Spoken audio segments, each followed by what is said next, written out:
walk faster than humans. I thought penguins can swim faster, not walk faster. But let's get on. The Galapagos penguin is the only one penguin species to be found in the northern hemisphere.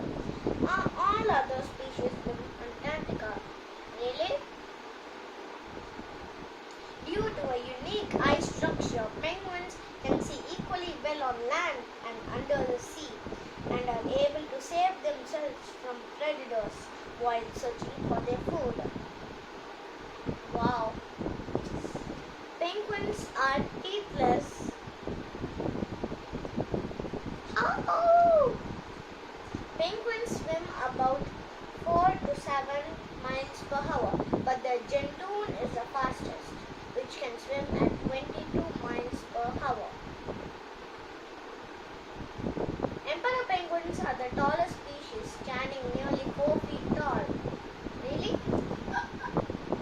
The smallest is the little blue penguin, which is only about 16 inches.